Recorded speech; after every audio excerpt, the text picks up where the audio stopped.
É importante a gente falar que o abuso não é só o ato sexual em si, que as pessoas confundem, né? Sim. A gente fala, sofri abuso. Carol, você sofreu? Gente, sofri 3 abusos, né? E não foi penetração, mas eu sofri abuso. Abuso é muito mais que penetração, né? Abuso moral, psicológico, expor a criança a imagens, falar sobre isso, mostrar vídeos, deixá-la assistir. Isso tudo são formas de abuso e são crimes também, vale a gente lembrar.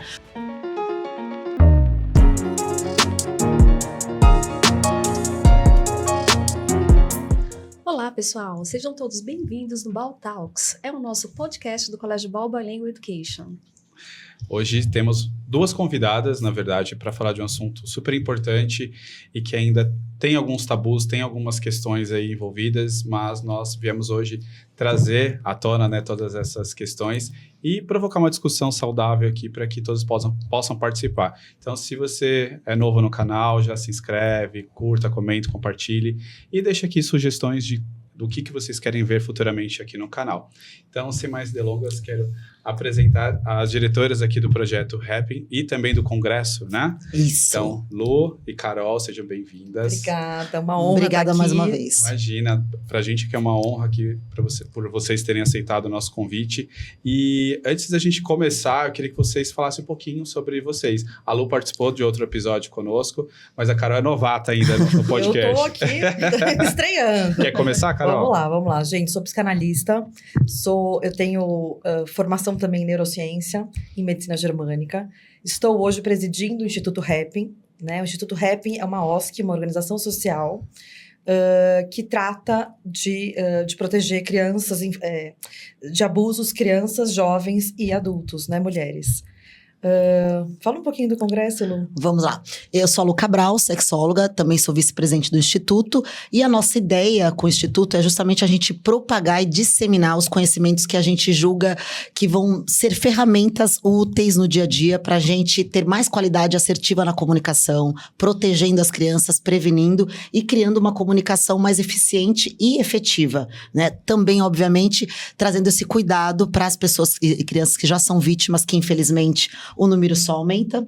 O Brasil é o segundo país, né, que mais explora crianças sexualmente e o primeiro país em 2023 no estupro de vulnerável. Então é algo muito importante, sério, que eu acho que hoje em dia a gente está num episódio aqui que vai agora ao ar em março, né? E a gente está num mês muito intenso falando sobre exploração e muito bacana a escola levantar essa bandeira, porque sem informação e sem educação a gente não vai mudar esse cenário. E a nossa ânsia foi a gente se juntou 6 mulheres que não estão mais conformadas com esses números e falamos, o que a gente pode fazer? Vamos levar conhecimento em todos os cantos do Brasil. E aí surgiu esse movimento do CIHAPN, que é o nosso primeiro congresso internacional de proteção e prevenção contra a violência e abuso de todas as esferas de crianças, mulheres e adolescentes. Exatamente. Acho que é importante a gente falar um pouquinho dos números, né? Pra gente situar o pessoal em casa. São 400 milhões de crianças exploradas sexualmente no mundo por ano. Então, assim, a gente tá falando de um número estratosférico, né? E o Brasil ocupa o 2º lugar. Então, imagina, a gente só perde pra Tailândia, que a gente conhece, que já tem uma fama aí em relação a causa sexual. Então, isso é pra já, é urgente, é uma causa importantíssima. A gente precisa falar sobre isso. E nós fizemos essa sequência, né, de episódios aqui, Sim. agora em março, por conta, né, do mês da mulher e trazendo essas questões de mulheres, crianças, né, com relação a todas as esferas, né? Então, hoje estamos discutindo a questão do abuso, né, e como vocês falaram, de estupro de vulnerável e também que ações que a gente vai tomar em correlação a isso. Não basta só saber dos números, mas o que a gente pode nós vamos fazer, contribuir, o cidadão comum, né, que está aí do outro lado da Por tela. isso que o nosso instituto, Lê, a gente multiplica. A gente começou com uma ideia, vamos contar um pouquinho, né? A gente começou com a ideia de tratar 1 a 1. Né? Vamos pegar essas crianças, vamos prevenir, vamos montar uma sede, uma casa onde eles possam ser acolhidos. E a gente percebeu, a gente falou, gente, o número é muito maior do que a gente imagina. Não, a gente precisa multiplicar. Então vamos capacitar profissionais para que a gente cria uma grande rede de proteção e prevenção. Então, assim, o nosso propósito é esse. Então, a gente está aí fazendo esse trabalho em comunidades, em OSCs, ONGs, escolas. 6 mulheres maravilhosas, então, querendo fazer acontecer. E vocês falaram uma coisa boa também, né? Porque assim, Van, mês da mulher, né? Esse mês é um mês que a gente fala bastante de autoestima, da sexualidade. A gente pode falar de maneira mais tranquila sobre sexualidade feminina, porque todos os lugares recebem muito bem. E como tá intimamente relacionado à autoestima. E por que atrelar o mês da mulher com essas questões de abuso? Eu vou ser obrigada a falar que, infelizmente, grande parte das mulheres na fase adulta chega com distorções, com disfunções, com dificuldades na sua vida sexual, que deveria de ser plena, satisfatória, em detrimento de ter sofrido abusos na sua infância, na adolescência, e de repente só se dar conta na fase pós-adolescência ou adulta, às vezes até você tem um trauma que não consegue identificar e nem entende por que você sofre na sua vida sexual, você não tem prazer, você não vive bem, e aí você vai, às vezes, em algumas sessões, descobrir que era uma questão que estava lá guardada, escondida naquela memória primária. Os filhos, as filhas depois, né? A gente falou, isso, né? Exatamente. Mas é um assunto tão sério e tão importante. Por que as pessoas criaram esse tabu de falar sobre isso, sobre a sexualidade? Porque é mais confortável negar, né? A gente não dá holofote pro que a gente não quer ver, né? Então as pessoas ficam negando e a coisa não resolve, né? E a sexualidade, por questões históricas sociais, ela sempre foi uma questão também de controle e manipulação social na nossa cultura. Infelizmente, não só aqui no Brasil, mas aqui fortemente, né? Então a gente sempre teve aí grandes filósofos que já colocavam e tratavam a sexualidade. Foucault, que já falava dessa questão social de repressão e de manipulação através do controle da sexualidade, porque é algo muito forte e potente. Sim. Vale a gente lembrar que a sexualidade é algo benéfico, é para ser benéfico, é para ser saudável, é para ser construída de uma maneira eficiente, bacana, a gente dando essas ferramentas para os nossos jovens descobrirem este movimento natural. Estamos nós 4 aqui só porque existe sexo e sexualidade, senão nós estaríamos aqui neste podcast. Então é algo para ser muito bom. Só que quando eu passo a controlar isso, manipular e tirar essa coisa do prazer, e o prazer torna-se... coloca no viés religioso, né? Em vários dogmas e crenças também, eu começo a tolir essa questão e vai impactando na sociedade. Então toda a nossa conversa também em sexualidade é importante a gente contextualizar, entender porque a gente está aqui em 2024, tanto conhecimento, tanta informação na internet, mas somos um país ainda que nega e que não consegue falar de maneira fluente sobre sexualidade, né? É algo que fica ali engasgado, não conseguimos trazer as informações necessárias para proteger, prevenir e até para emancipar os nossos filhos, né? Para discutir sobre consentimento, sobre respeito, tantos conceitos que são importantes discutidos na questão da sexualidade e a gente só acha que é só sexo. E aí eles estão crescendo distorcidos, sem a questão de afetividade, de respeito, sendo educados, sabe-se por quem, quando eles clicam e aparece lá na frente. Exatamente. É importante a gente perceber que quando a gente não ensina, não fala sobre sexualidade, as crianças jovens, elas estão expostas ao ensinamento aí distorcido, a né? informação hoje está na palma da mão. Exatamente, né? E é uma informação disfuncional, Exato. né? Na maioria das vezes. Então, assim, como é importante falar sobre isso, né, Lu? Mas, Carol, você me falou uma coisa que eu fiquei um tanto quanto preocupada, né? Hoje, nos dias de hoje, há uns 15 dias para cá, que eles estão falando bastante de Marajó, né? Mas você me disse que o Brasil é o segundo do mundo. Exatamente. Então, Marajó é só a pontinha do iceberg? É isso que eu ia te falar, pontinha do iceberg. Gente, região norte e nordeste, infelizmente, no Brasil, são as mais acometidas, né? A gente tem dados aqui sigilosos que a gente não pode comentar, mas, assim, a gente precisa olhar para isso. O Brasil tem muita exploração sexual infantil, infelizmente. E há muitos anos, né? Tá muito em evidência agora a Ilha de Marajó, mas teve também algumas outras reportagens há uns 2 meses sobre um hotel no Amazonas que existe. Ele é subsidiado há mais de 25 anos por um empresário, acho que alemão, que tá ali. É um hotel só de prostituição. As pessoas chegam só de embarcação, ou de jatinho, ou de helicóptero. Sim. Olha o nível das pessoas que também a gente esbarra. Então, às vezes, a gente produz um conteúdo que a gente fala como isso é esclarecedor, como isso vai ser maravilhoso. Vai impactar 2 pessoas. Né? E a gente será, esbarra isso, porque é importante a gente falar, as pessoas acham que isso tá só em camadas desfavorecidas, não é.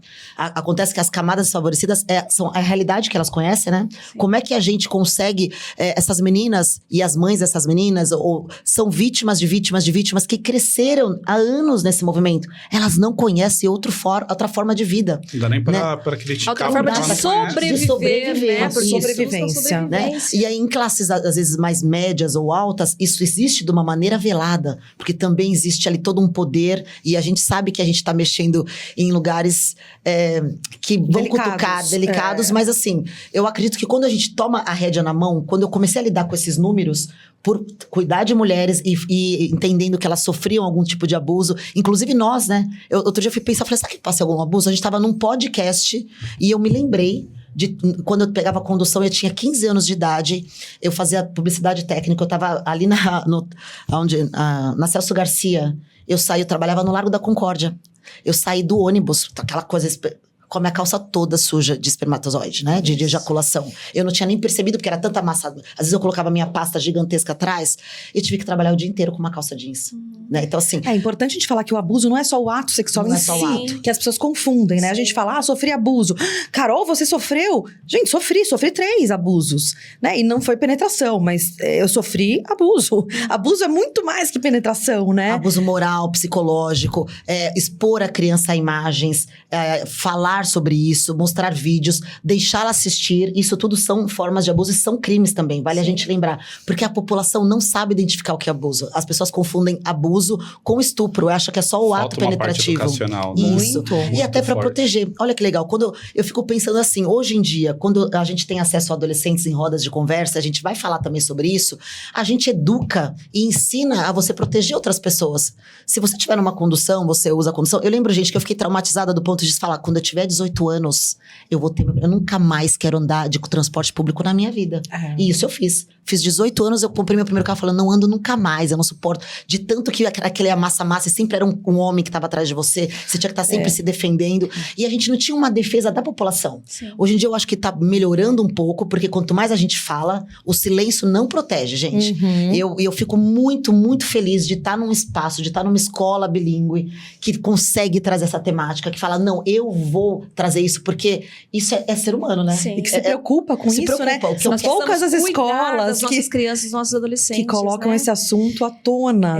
Até porque é muito mais preocupante do que nós estamos falando, né? Eu não conheço de números, que eu não conheço bem referente aos abusos, mas dizem que a grande maioria, a nível de porcentagem, acontece dentro de casa. Dentro de casa. Com o pai, com o padrasto, com o avô, com o tio. Eu te dou um número dos casos que são notificados. Notificados é o que chega na delegacia ou que chega através do SUS, que é obrigado a fazer. Então, dos casos que são notificados, sugere-se que são apenas 10%, tá? Que chega a ser notificado. Porque pensa, o que chega na delegacia no SUS são os casos de estupro agressivo. Reais, ou reais, que teve alguma dor, algum sangramento, alguma coisa, né? Na grande maioria das vezes.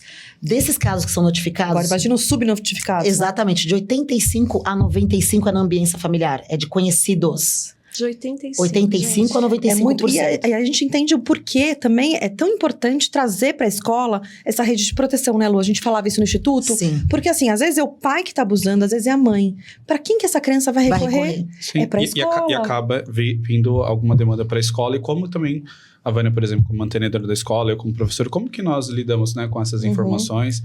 Que é um caso sensível, né? Sim. Se a gente conseguir identificar que tem alguma coisa diferente, né? Comportamento mudou. Claro. Eu acho que o mais importante vocês têm, Leandro, que vocês têm uma sensibilidade e uma preocupação com a causa, né? Sim. Identificar o comportamento dessa criança, claro, acolher essa criança, trazer a família... ou não, se vocês desconfiarem que é o pai e mãe, não. Sim. E trazer um profissional da área, experiente, né? Pra poder Você falou, Leandro, falou uma coisa importante também. Porque assim, como a rede de apoio, muitas vezes, não deveria de ser, tá? A escola, porque já tem muita demanda. A gente sabe o quanto nós, pais, cobramos da escola, né? E a gente quer preparar nossos filhos. Mas como a gente sabe que no nosso país, essa violência acaba vindo da ambiência familiar, a rede de apoio acaba sendo a escola. Como é que a gente faz para receber?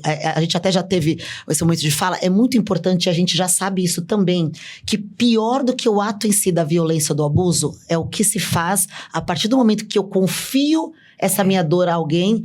O que é feito disso pode ser mais traumático do que o próprio ato. Sem dúvida. Então, por exemplo, eu chego e converso com o professor não sabe, eu falo, agora fala pra Vânia. A Vânia pega e fala não sei pra quem.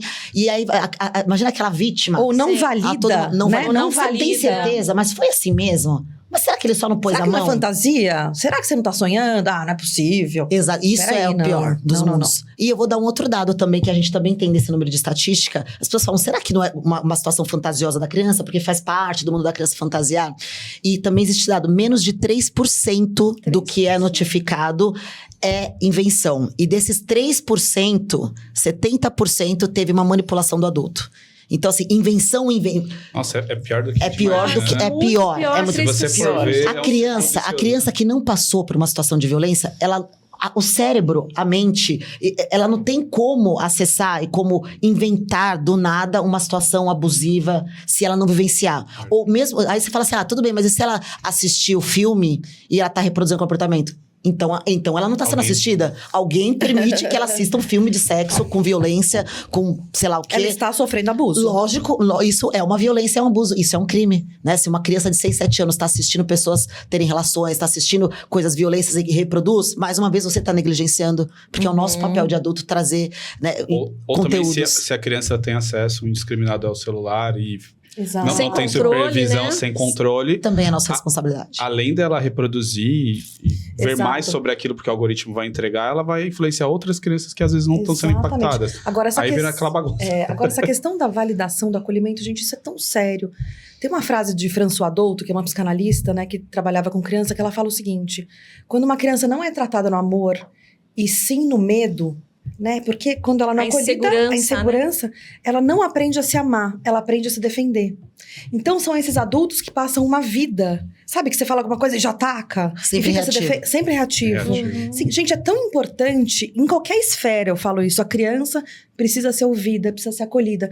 O adulto não pode julgar com a régua dele, com a consciência dele o que aquela criança está falando. Ela está falando através de uma situação interna ali. E ela vai usar palavras que podem parecer fantasiosas, mas que não são. Porque faz parte do mundo dela. É preciso entender, ter olhos para enxergar. Sim. Né? Isso que vocês estão fazendo é muito importante, porque daqui a pouco o pessoal já está achando que é normal, né? Assim como aquelas pessoas que verdadeiramente necessitam, né, de um dinheiro para comer, que às vezes as crianças se vendem em Marajó, pelo que eu ouvi falar, é isso, né? Para comer, os outros vão começar a achar que é normal. Exato. Não, isso é normal. E a gente não pode normalizar uma coisa tão grave como isso. A né? gente sabe que é uma miséria. Ele é de Marajó, a população lá parece que 2/3 recebe meio salário mínimo, a média. Porém, a gente entende também que não é só a pobreza que leva aquelas questões, né? Entregar o filho por R$5. Existe uma questão cultural aí, um patriarcado, que a gente precisa trabalhar isso, né? Na esfera da comunidade, na escola, na sociedade. Existe uma questão do machismo, do patriarcado, porque é sempre para um homem, né? Essa venda. E a mulher tá sempre ali suprimida, enfim, aquém daquela realidade, assim, é uma loucura. E é tão importante como isso está bem à tona, porque isso vai contra toda a legislação de proteção, né? Todo o instituto, tudo que a gente, em lei, né, tem ali preconizado para que a criança tenha saúde mental e emocional, isso distorce tudo num país onde também a gente poderia buscar outras formas de solução. Sim. E a gente não vê outro meio. O que é legal, isso dói, isso fere, mas assim, refletir, trazer essas discussões para nossa mesa, para a sala de aula, para a mesa da nossa casa, para um momento que a gente está desconstruído, é um meio da gente ir fomentando o nosso cérebro, criando forças e criando uma egrégora de conhecimento capaz de mudar isso. Né, as próprias crianças saberem começar a se defender, procurarem outras redes de apoio. Não aceitarem, né? Não aceitarem. Assim, Mas para não aceitarem, Vânia, elas precisam saber que aquilo é errado. Porque a criança fica, será que é certo? Será que é errado? Até ela entender que aquilo é um abuso, passa-se anos. Então, assim, é muito importante o trabalho que a Lu faz, que a Kellen faz, que a Kenia faz, que é identificar o abuso, né? E mostrar como que é isso. Por exemplo, a gente estava falando esses dias sobre, eu até aprendi com elas, essa parte da prevenção, sobre apelidar as genitálias, né, de uma criança. Todo mundo fala, tem apelido. Mas por quê? Você dá apelido pro seu nariz, pra sua boca, pro seu cabelo? Por que você dá pro genital? Isso não tá certo. O abusador, ele sabendo de tudo isso, ele usa essa artimanha para chegar na criança. Então, assim, existe nome, é vagina, é pênis, é vulva, e tá tudo bem, não tenha vergonha de falar esse nome. Porque, por exemplo, tem um caso super famoso, vamos falar sobre isso, de uma sobrinha que era abusada pelo tio. E acho que a menina tinha uns 5 anos, por aí, e a menininha falava, mamãe, o titio lambeu meu biscoito. Titio lambeu meu biscoito. Ela, filha, e daí? Vai na despensa, pega outra, mamãe compra. Não, mamãe, o titio lambeu meu biscoito. Passaram-se meses, anos, não sei, o dado real, pra mãe entender que o biscoito era o nome que o tio tinha dado pro genital dela e que ela estava sendo abusada. E nisso se passaram-se, imagina, quanto trauma, quanta coisa. Então, assim, a partir de agora, as crianças precisam entender. É vagina, é vulva, é pênis, é bumbum. Tá tudo certo, não tem que ter parte apelido. íntima, ambiente público, ambiente privado. Exato. A gente sabe que na escola existem... eu acho que os educadores são a camada que mais está ali na rede de proteção.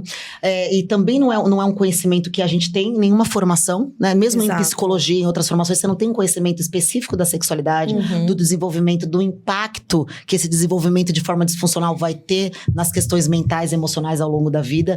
E aí, quando a gente começa a se debruçar sobre isso, a gente vê o quanto é rico a gente prevenir, né? Porque qualquer outra educação, a gente não espera a criança passar por alguma coisa para... você vai estudar num colégio bom, bilíngue, maravilhoso. Você quer estudar? Eu venho e matriculo, eu escolhi esse colégio, eu quero meu filho aqui. Eu não perguntei para ele se era bom ou não. Eu me antecipo, porque é minha responsabilidade como mãe. E na sexualidade, a gente tem essa...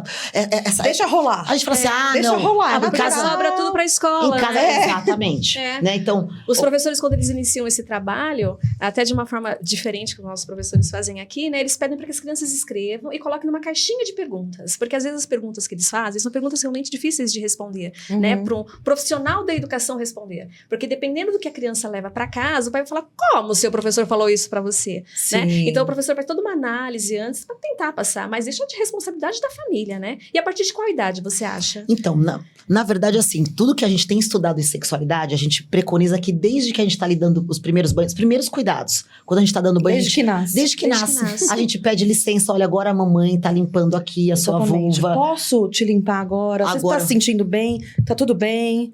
Ó, dá licença. Olha, isso é super importante, isso. Né?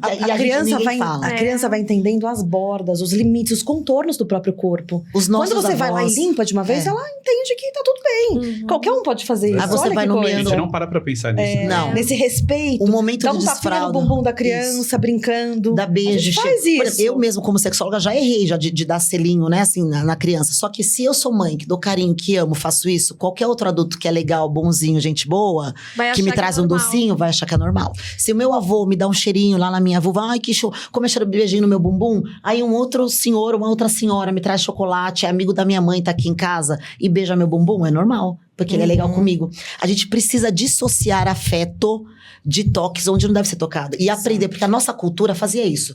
Não é... Faz isso, não é... Gente, não estamos dizendo que a gente faz de forma intencional e maldosa, os avós. Mas antigamente, nós mesmo, aquele bebezinho cheirosinho, bumbumzinho. Por que a gente ia cheirar o bumbumzinho? A gente quer morder a gente criança. pode cheirar o sovaquinho, sei lá, o pescoço.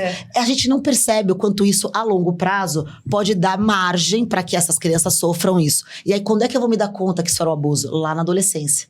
Quando eu lembro que um tio me colocava aqui e aquilo começa a me causar um sofrimento. E a gente já falou em outros carnavais de que às vezes a pessoa guarda aquilo numa caixinha por anos. Ou se ela não for tratar na terapia, numa regressão, uma análise, aquilo...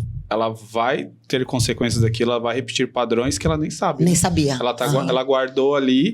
Ou ela vai ser não só padrões, às vezes ela não... Eu posso até contar uma história minha pessoal, mas ela guarda essa angústia, essa culpa, esse medo. Sem saber de onde vem, né? Eu sempre tive uma questão, posso falar? Pode.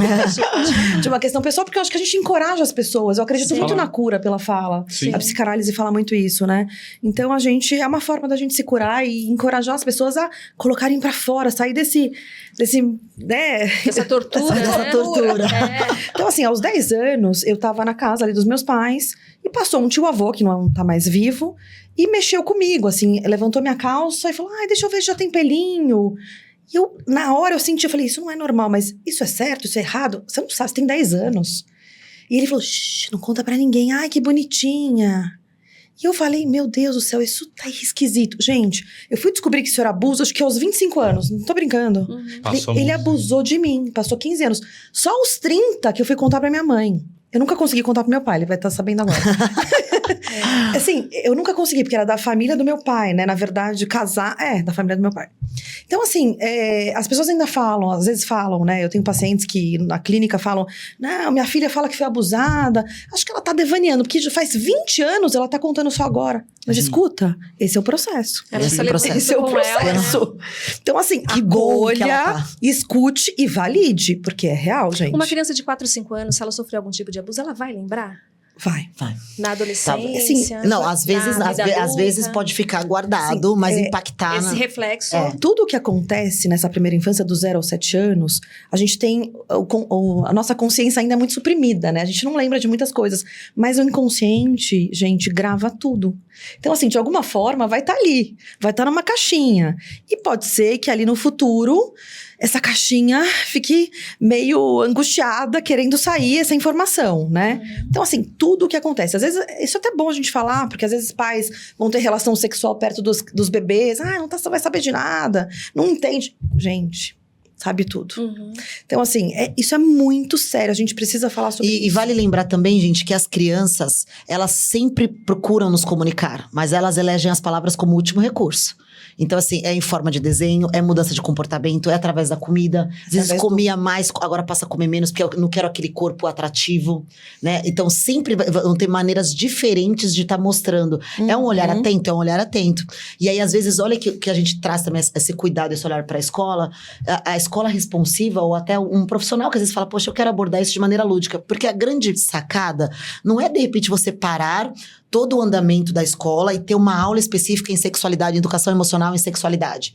É dentro do dia a dia, a gente fomentar, ferramentalizar os profissionais para falar, como aconteceu um fenômeno aqui, como é que eu lido com isso? Então, por exemplo, na aula de artes com crianças de 5, 6, 7 anos, a gente fazer fantoches sobre as partes do corpo, falar toque bom, construir os fantoches junto com eles, mas nomeando, falando do toque bom, do segredo bom, do segredo ruim, falando de ambiente público, ambiente privado, trazendo canções, músicas que falam de proteção, falam do que pode e o que não pode.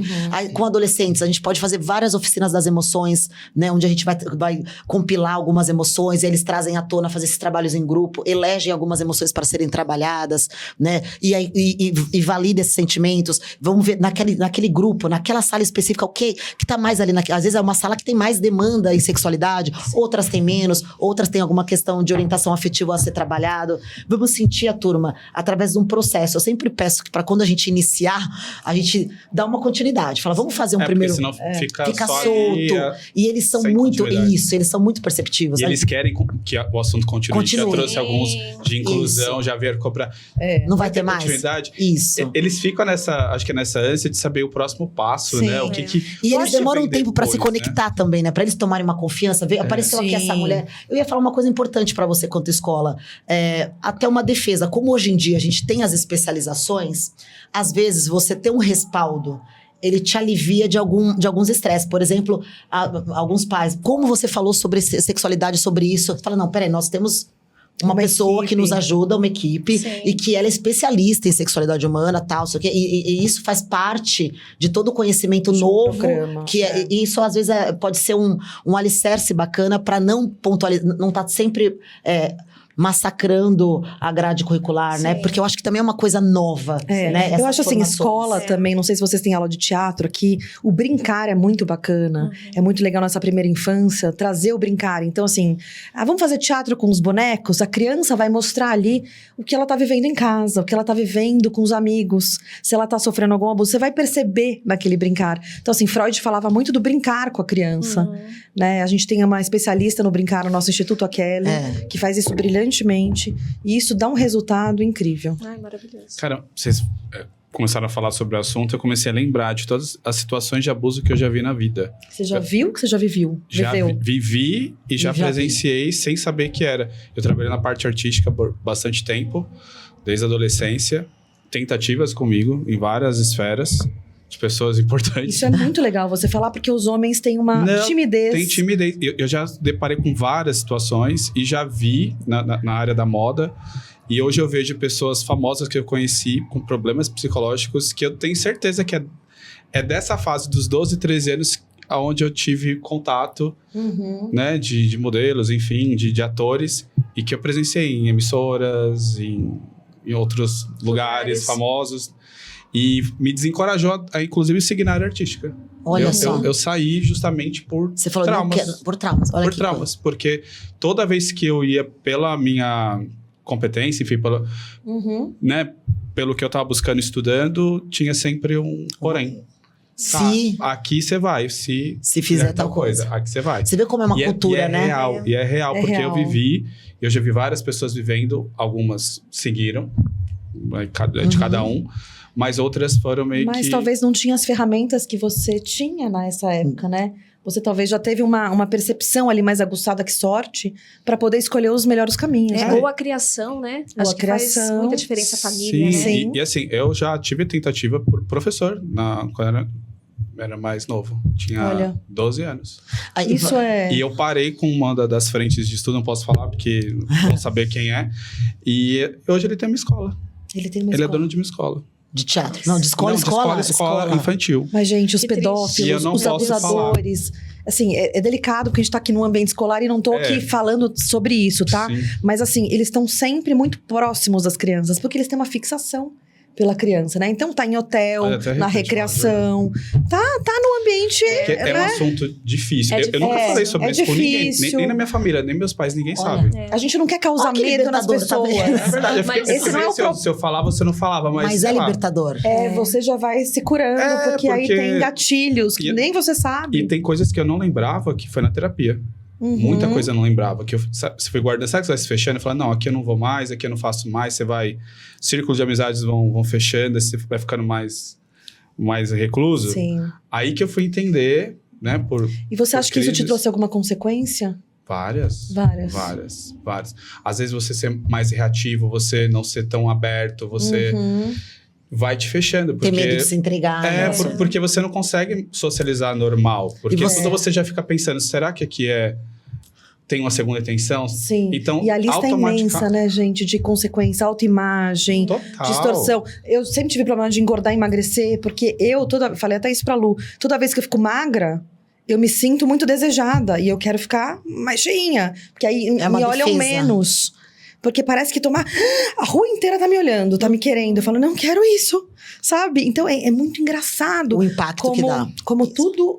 Mas você falou, Lê, uma coisa fantástica. Até a idade, 12, 13. Vale a gente lembrar, gente, que é mais fácil, né? O abusador abusar de quem está mais vulnerável. Sempre tem uma relação. E a gente tem campanhas, por exemplo, no nosso país, falando de feminicídio e tal. Só que 72% das vítimas... de 0 até 13 anos de idade, das vítimas dos casos que são notificados. Também tem esse dado que a gente não falou. Então, na verdade, as maiores vítimas de abuso do nosso país são crianças e adolescentes, e não mulheres. Então, as mulheres, quando tem algum caso lá, geralmente as mulheres já sofreram situações abusivas, desde sempre, por isso estão em situações, né, que chegam nesse...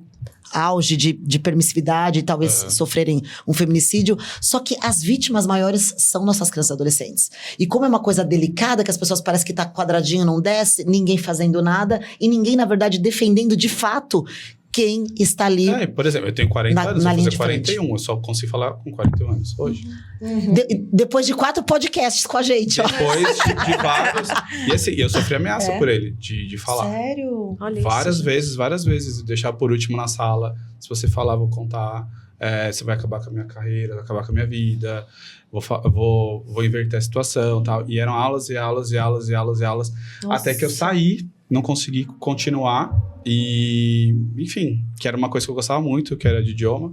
E eu deixei. Que coisa. E assim, por isso que eu falo que quando você tem conhecimento de causa, você fala, cara, tem várias nuances dentro desse assunto, né?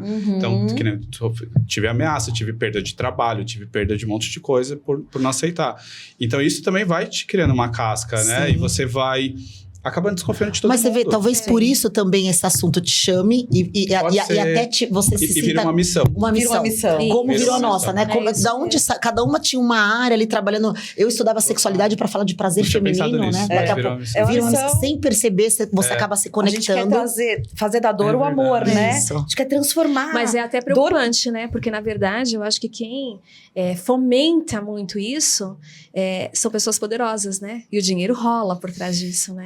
Então, você sempre. pode iniciar com uma missão, mas sabendo aí dos riscos que você corre em todos os sentidos, Nossa, né? se fosse contar metade do que eu sei, eu ia ficar rico. Mas você De verdade, do que eu já vivi. Porque Mas sabe o que é importante? muito intenso, A gente não pode ficar difícil. controlada, dominada pelo medo, né? Exato. E você sabe também que a gente fez esse movimento de disseminar a informação, porque assim, também são conhecimentos, independente da questão de exploração e de abuso, os conhecimentos em sexualidade, em proteção e falar do desenvolvimento humano de uma maneira mais ampla, ele também coloca a gente numa potência de vida muito maior. Sim. Vamos falar do lado gostoso também de qual é a nossa ideia de trazer esses conhecimentos que são novos em sexualidade. Sim. A gente tá falando da década de 20, 30, que começou uma produção científica. É importante a gente saber que os nossos pais não tiveram essas informações, Sim. esses conhecimentos. Mas nós, E que nessa eles tinham geração, esse tabu para passar também. muito. a informação, Vieram né? de uma educação repressora, vieram São de uma vítimas educação de vítimas, né? É isso mesmo. Então, quando a gente A gente não tá constrói. julgando ninguém aqui. Sim. Só queremos Só tá construir construindo isso, um novos lugar mais saberes, seguro. novos seres humanos que se identificam. Eu até falo assim, nossa, quando a gente tem rodas de conversa com um adolescente específico, é tão enriquecedor, porque eles acolhem também. Eu não tenho medo nenhum de ir para qualquer escola fazer rodas de paz, porque por mais que Isso é pareça que a maravilhoso. gente tem uma limitação, quando você está ali na roda e você traz o quanto hoje, com tecnologia, com internet, quanto é importante a gente se conectar com nossos filhos através das respostas e curiosidades Sim. que eles têm. Você vai sentindo o campo, A gente vai, né? Vai eles modulando são receptivos. Sim. Vânia, eles são tranquilos, eles recebem bem. Eles falam, cara, a gente. Eu acho que eles sim. precisam dessa troca. Dessa É, troca, sim. eles veem que a gente tá somando. Então, uma escola que a gente começa a promover, olha, vamos falar, isso aconteceu aqui. Vamos fazer uma roda de conversa, vamos fazer separado com os certeza pais. nós faremos. Vamos fazer com os jovens, vamos falar sobre isso. Eu falei no outro podcast da Lu, que quando a gente comentou que ela estava aqui, estava se maquiando, um grupo ficou aqui esperando para ver quem que ia falar, o que ia falar. Quem é essa Então, sexóloga?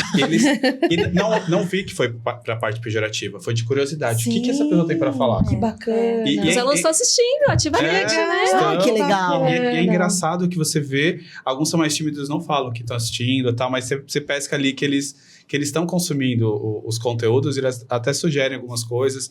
Eu acho Estão que, participando também dos podcasts? sim, Eu ia propor isso. A gente pode também fazer movimento assim, ó, papo, que é igual eu faço live, Muito papo de adolescente, bacana. direto com eles. Legal. Né? Trazer curiosidade, dúvida, deixar sem nome As no dúvidas, anonimato. né? Esclarecer esse coraçãozinho que às vezes tá tão, né? Total. Imagina que gostoso, ó. Papo de adolescente, Papo de adorei, tá adolescente. fechado. Eu adoro, porque olha que legal a gente trazer esse movimento. A minha escola é um lugar onde eu tenho lugar de fala. É. E lugar de fala com uma pessoa que estuda sobre isso, Sim. sem dogma, sem Aham. crença, que vai Fala falar o que eu e quero escuta. ouvir. Isso. E escuta. Ali, tô ali, ó. Como que é? Me fala como que é isso pra você. Como é se conhecer? E é tão legal como eles recebem bem quando a gente dá o que eles precisam, né? Sem a gente ficar pensando no que eu quero colocar. Eles precisam dessa troca. E são muito receptivos. Ai, É muito maravilhoso. prazeroso. Maravilhoso, gente. Assim, assunto, no ar. né, vários pra podcasts. horas, né? Que delícia. Vários. Mas aí fala um pouquinho pra gente como é que surgiu a ideia do congresso, então, porque isso muito nos interessa e queremos também participar Sim. ativamente, né? E convidar a todos a Foi participarem. uma urgência, foi essa urgência, Vânia, que a gente estava falando, né? O nosso instituto não tem nem um ano, né, de CNPJ, eu digo, a gente tem um ano, né, Lu? A gente já tem um ano aí juntas, desenhando toda essa história do instituto. Só que a gente falou, meu Deus, a gente é um instituto de ação. A gente precisa agir. As coisas estão acontecendo. Não vamos deixar isso passar. Então a gente escolheu Natal. 4 e 5 de abril acontecerá o congresso. A gente escolheu Natal por ser Nordeste, por ser uma região mais carente dessa política pública. Para vocês terem ideia, não tem delegacia da mulher em Natal. Então, assim, a gente quis trazer um holofote para lá para fomentar tudo isso. Então, assim, a gente resolveu fazer para agir, para trazer pessoas internacionais, para a gente fazer mesas redondas, novas ideias, projetos de lei, enfim, e fomentar isso. E trazer a sociedade, né? E de maneira natural, eu acho que quando a gente também traz todo esse movimento, esse olhar, a gente tira esse lugar de medo de falar sobre isso e fala, cara, isso faz parte da vida. Natural. É natural. A gente tem que aprender a ter a habilidade de lidar com essa temática de maneira mais tranquila, mais assertiva, criando vínculo, criando conexão, dando respostas que vão de encontro à necessidade, inclusive dessa geração. Né? A gente precisa muito falar, né, sobre a internet, sobre a mídia, sobre o que é as exposições, onde leva. Então, hoje em dia, a gente, por exemplo, a gente tem até no nosso... Vai ter uma palestra palestra com um parceiro nosso, que ele é responsável sobre crimes digitais. Ele tem uma palestra maravilhosa. A gente tem que aprender como educadores e pais. Ele é doutor em crimes. Em crimes. Assim, o seu filho vai usar aplicativos de relacionamento? Vai. É a nova geração, gente. Eles vão usar os aplicativos de relacionamento para conhecer pessoas. Como eu minimizar? Né? Então, assim, eu não vou colocar uniforme, eu não vou falar que hora eu entro na escola. Quem é que ensina isso para nosso filho? Se a gente não educar, ninguém vai falar. Nova era, então, você não tem que falar que hora você estuda, que hora você não estuda. Isso. Né? Mas, assim, acompanhar, olhar, vigiar, mas educar. Sim. Assim, filho, eu sei que tem aplicativo, eu sei que agora tá na moda, é assim que vocês se relacionam, combinam e tal. Como é que é? Tomar cuidado. Existe inteligência artificial, não dá nome, não fala onde você mora, não fala isso, não fala aquilo, não confia, às vezes não. Você tem que educar, não tem jeito. Aquele não converse com estranhos não é mais na rua, né? Agora, não converse com estranhos em nenhum lugar, gente. A gente propôs trazer esse assunto hoje, né?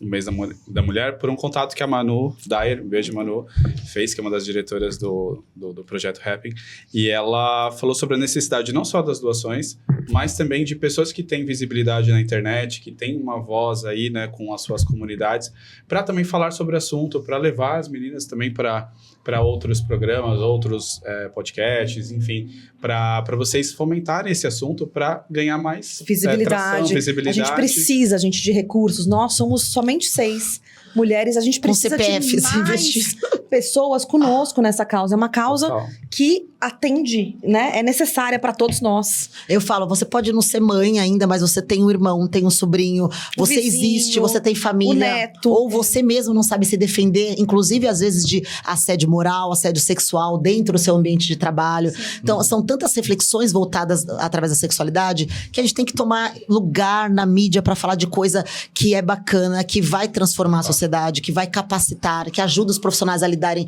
de maneira mais tranquila no dia a dia. Sim. Porque a gente sabe que cai no colo dos professores e vocês já têm uma demanda tão grande. Então, o que a gente faz? Capacitações, workshops, fala, olha, com essa turma, com essa idade, a gente pode trabalhar assim, assado, aplicar esse tipo de oficina, olha, a gente vai trabalhar esse tipo de emoção. Se a turma tiver com essa outra necessidade, vamos trabalhar com essa outra oficina. E a gente vai, desse jeito, construindo uma egrégora de crianças protegidas, pais mais responsivos, uma escola, uma sociedade, uma família que caminham lado a lado e junto, né, para que nosso futuro seja bem melhor e diferente do que a gente está vendo. E empresas, acho que é importante falar isso, porque deve ter muito empresário, empreendedor que assiste, né, aqui o podcast, que apoie o Instituto, vai se transformar numa empresa ESG. Isso gera um valor agregado muito bom, né, porque está apoiando uma causa ambiental, uma causa social. Nós merecemos, a sociedade merece, as crianças merecem. Porque elas trabalham. Não é nada por nós, nada por nós. Mas eu vejo o trabalho de vocês. Só fazer uma perguntinha, você está organizando então uma expedição para Marajó também? A gente está com esse objetivo. Isso é um segredo ainda não divulgado. Eu acho que vazou aqui, mas tudo bem, vamos falar. Entendi. A gente quer fazer isso. A gente porque as pessoas entendam exatamente o porquê desse projeto. Sim. A gente está recrutando aí voluntários, pessoas para fazer uma grande movimentação na Ilha do Marajó e em outras regiões, tá? Para ajudar com cesta básica, para ajudar com conscientização, com técnicas de prevenção, né? Acolhimento do trauma. Passar nosso conhecimento para essas pessoas, o nosso amor. Então, Carol, você passou aqui pra gente, né, da importância, de repente, de todos os empresários participarem e deles terem esse selo ESG. O que significa o ESG? Em português, ambiental, social e governança. Que isso faz toda a diferença para uma empresa hoje, claro, nos dias de hoje, né? Hoje em dia, todo mundo quer se tornar uma empresa ESG, faz muito mais sentido, né, nos termos que a gente vive hoje. E vou dizer mais, hoje a nova era também de adolescentes e pessoas que saem agora para o mercado de trabalho, eles também querem estar em empresas que têm uma conscientização, eles querem ter uma empresa que tem diversidade cultural, que tem diversidade sexual, que se preocupa com o meio ambiente. Então, eles não querem, os jovens, com todo esse aparato e essas informações, eles não querem estar associados em ambientes que não têm uma preocupação com a qualidade social, em como é que está a comunidade ao envolto dele. Sim. Então, sempre a gente fazer... A empresa, por exemplo, que nos ajuda, a gente também tem um programa dentro da própria empresa, dentro da comunidade. Então, o empresário daqui que nos ajuda, a gente pega alguma comunidade perto da escola que não tem condição, de repente, de levar ao redor. E a gente vai cuidar. Porque a criança que estuda aqui, ela também tem contato com uma criança que está, de repente, num colégio estadual ou público, numa creche, que não vai ter acesso a nós. Sim. Mas a gente quer chegar nesse lugar. E aí, o apoio do empresário faz com que a gente chegue no ambiente onde ele mesmo produz a riqueza dele. Que eu acho que nada melhor do que ele proteger... Enriquecer, né, o entorno, né? Sim. Estamos chegando ao final do Bal Talks. Espero que vocês tenham gostado. Maravilhoso. Então, meninas, vocês foram incríveis. Acho que você gostou um pouquinho. Imagina, né? A gente fala de transformar, né? De fazer pessoas, a diferença, né? De realmente transformar em ação. E pulsar, né? E também agora eu já sei por que você tá nessa missão com a gente, viu? Eu não tinha parado pra pensar nisso. Mas sabe o que é gostoso? A gente falou até no outro podcast, eu gosto sempre de lembrar. Quando a nossa vida tá alinhadíssima com o propósito, quando você acorda e fala, cara, eu quero estudar sobre isso, eu quero falar disso e eu quero fazer parte e deixar alguma coisa. Meu olhar para os alunos é diferente. É na preocupação, é na preocupação. Deles, sabe? Enfim, deles, como é que eles estão. Porque eu já tive na posição deles. Exato. Então, algumas carinhas eu já identifico. Acho que é verdade. Aí você fica mais sensível. Olha, fiquei muito feliz com essa escola. Achei assim... Parabéns, gente. Parabéns. A gente agradece. Por terem essa sensibilidade. Primeiro podcast em escola, viu? Vocês são pioneiros. Coisa linda. A gente vai ter que divulgar bastante para mostrar para o mercado que existe escola responsiva e que quer realmente trazer qualidade e fazer a diferença na vida dos alunos. Tem que falar sobre isso, né, gente? Tem que falar sobre... Sem medo. Já que os pais não fazem, né? Vamos aqui na escola fazer. Porque assim, nós temos várias iniciativas aqui internas e uma dos objetivos do podcast é externalizar. A gente falou isso no seu podcast.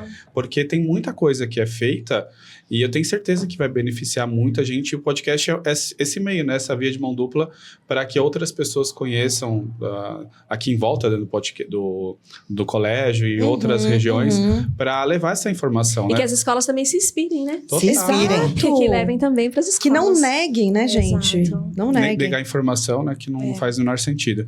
Só antes de encerrar, só falar um pouquinho sobre o ensino bilíngue, né? Do BAL. Então, se você é uma instituição, se você quer levar o ensino bilíngue aí para sua escola, temos o Lab, né, Vânia? Você quer falar um pouquinho sobre ele? O nosso programa bilíngue, né? Na verdade, 2014, acreditando na educação dentro da escola, dessa formação completa dentro do ambiente educacional, nós colocamos aí o inglês, o bilíngue dentro da escola, inglês todos os dias. Hoje, graças a Deus, 35% de todas as matérias que é dada dentro do ambiente educacional é em inglês. Fantástico. Então, os nossos alunos saem extremamente preparados para o mercado de trabalho. E é real. Não só aqui no Brasil, como fora também. Para o exterior, né? Para o mercado de trabalho e para as universidades do exterior. Já sai com certificação, Já sai com certificação. E aí, como todas aquelas pessoas que querem realizar e compartilhar, vamos dividir para multiplicar, né? Nós criamos aí o nosso programa bilíngue, que é o nosso Lab, e nós estamos oferecendo para as escolas que tiverem interesse, podem nos procurar aí também, fazer parte aí desse crescimento bilíngue no Brasil. Nós implementamos todo o currículo bilíngue, assessoria pedagógica, todos os programas para atender realmente o ensino bilíngue dentro das que hoje em dia é fundamental, né, gente? Sim. É fundamental. Não é mais opção, né? É fundamental. Não é. Então, se você quiser conhecer um pouquinho mais, tem aqui o @ e o contato do colégio para você poder saber um pouquinho mais sobre o projeto e tudo que envolve, né, como que é a implementação. Então, entre em contato com a gente para poder levar o ensino bilíngue para a sua escola. E para finalizar, meninas, quer deixar uma mensagem final pro nosso público aí? Estejam conosco. Eu deixo. Para engajar mais ainda. O silêncio não protege. Venha fazer parte dessa egrégora de quem acredita que é possível transformar através da educação, do amor e do compromisso. Conhecimento. Então, venha junto com a gente pro Instituto Rapping, participe do nosso Nos sigam, primeiro. Instituto Rapping, @CiRapping. Vai aparecer aqui embaixo? Adoro tecnologia. Muito obrigada. Estejam conosco, gente. A gente precisa de força, a gente precisa de calor humano. Leves conhecimentos, palestras, para onde vocês quiserem. Financeiros também. A gente vai deixar aqui o Pix do Instituto para vocês poderem colaborar com a parte de vocês. E vocês conseguem conferir tudo que vai ser feito através do Instagram. Sim, exatamente. Prestação de contas, né? Exatamente. Tá tudo aberto. Parabéns, meninas. Obrigada. Uma honra, viu? Com certeza. Obrigada. Nos encontraremos mais vezes. Obrigada, muito obrigada. Obrigada, gente. Nos vemos no próximo episódio. Tchau. Tchau.